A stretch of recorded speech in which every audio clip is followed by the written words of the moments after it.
যুক্তরাজ্যের একটি তেলবাহী ট্যাংকার জাহাজে সরাসরি আঘাত করেছে হুতিদের ছোড়া মিসাইল।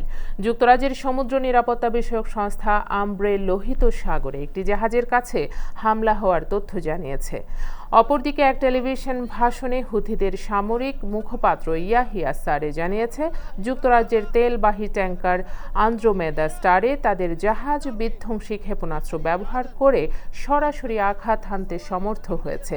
তিনি আরও জানান, ইয়েমেনের সাআদা অঞ্চলের আকাশ সীমায় যুক্তরাষ্ট্রের একটি ড্রোন ভূপাতিত করেছে হুতি বাহিনী।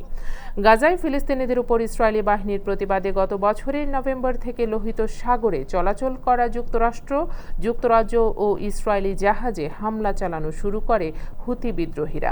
এর আগেও যুক্তরাজ্যের জাহাজে হামলা চালিয়েছিল হুতিরা। সশস্ত্র এই বিদ্রোহী গোষ্ঠীর হামলায় গত ফেব্রুয়ারিতে ব্যাপক ক্ষতিগ্রস্ত হয়েছিল রুবিমার নামে একটি ব্রিটিশ জাহাজ, যা পরে সমুদ্রের তলিয়ে যায়।